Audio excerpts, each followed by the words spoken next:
নমস্কার বন্ধুরা, পিঙ্কি লাইফস্টাইলে আপনাদের স্বাগত। অনেকে তো অনেক রকমের তালের বড়া খেয়েছেন। আজকে আমি তৈরি করছি সিদ্ধ চাল বাটা দিয়ে তালের বড়া। দেখতে থাকুন। আমি সিদ্ধ চাল নিয়ে নিয়েছি এবং চালটা আমি আধা ঘন্টা আগে ভিজিয়ে রেখেছি। ভিজিয়ে রাখলে তাহলে চালটা ভালোভাবে বাটা হবে এবং সুন্দর। এবার আমি তালটা ধুয়ে নিয়ে এসেছি। দেখুন তালটা কত সুন্দর।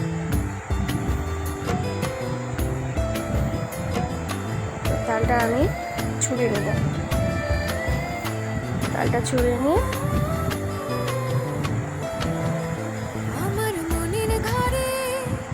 তালটা খুব সুন্দরভাবে পাকা।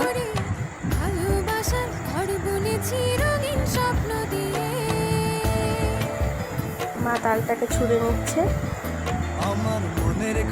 এটা আমাদের এখানে চালনি বলে। এটা করে তাল ছুঁড়লে খুব ভালো মতো তাল ছোড়া যায়। মা তালটা ছুঁড়ে নিচ্ছে, আমি চলে গেছি চালটা বেটে নিতে। আমি চালটা মিক্সিতে বেটে নিচ্ছি। খুব পাতলাও করব না, আবার খুব গাঢ় গাঢ়ও না, মিডিয়াম মতো রাখবো। এবার দেখুন তালটা কতটা মাড়ি বেরিয়েছে। এবার আমি বাটিটার মাপে 2 বাটি চাল বাটা নিয়ে নিই।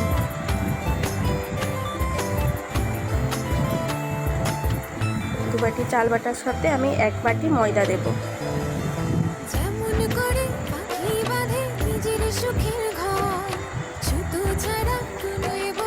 এটাই আমার 1 বাটি ময়দা মাপাই ছিল, তাই আমি 1 বাটি ময়দা দিয়ে দিলাম।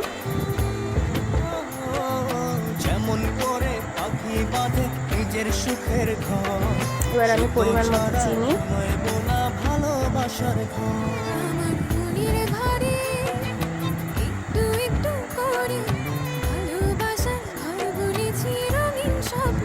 ওটার 1 বাটি আমি তালের মাড়িটা দিতে দেবো।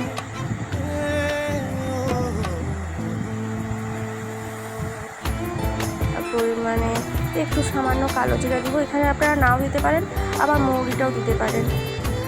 আমি একটু নারকেল কুচানো দিচ্ছি, নারকেল আপনারা কুড়িও দিতে পারেন। এবার খুব ভালোভাবে মেখে নিতে হবে। একটু সামান্য পরিমাণে লবণও দিতে হবে। একটু যেন দানা দানা না থাকে, থকথকাভাবে খুব ভালোভাবে মিশিয়ে নিতে হবে। এবং ব্যাটারটা আপনি যতটা ফাটাবেন তত আপনার ইগুলো ফুলে উঠবে, বড়াগুলো ফুলে উঠবে। পিঠাটা খুব সুন্দরভাবে হবে। খুব কিন্তু পাতলা নয়, এবং গাঢ় গাঢ় ভাবটা আছে। একদম পাতলা করলে কিন্তু আপনার ভালো হবে না। আমি আগে থেকে তেলটা বসিয়ে রাখছি। এবার ব্যাটারটা নিয়ে তেলটাও আমার এক এক করে বলের আকারে তেলের উপরে গরম তেলের মধ্যে দিয়ে দেবো।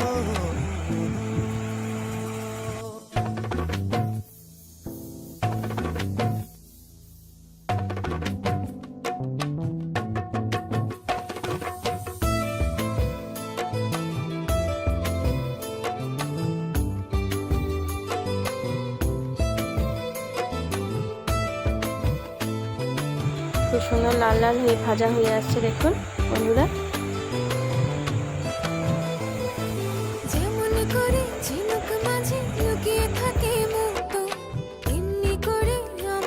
প্রায় ভাজা হয়ে এসছে। এবার আমি নামিয়ে নেব।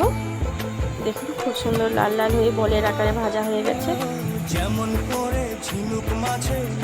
আমি একটা পরিষ্কার ঝুড়িতে নামিয়ে নিচ্ছি, যাতে যেটুকু তেল থাকে সেই তেলটাও ঝরে যাবে। দেখুন আমার প্রায় সব ভাজা হয়ে গেছে। দেখুন কত সুন্দর মচমচে ভাব এসছে, এবং উপরটা মচমচে হলেও ভিতরটা খুব সুন্দর নরম সফট থাকবে। প্লিজ একবার করে খাবেন, এবং ভিডিওটা ভালো লাগলে লাইক, সাবস্ক্রাইব, কমেন্ট করবেন।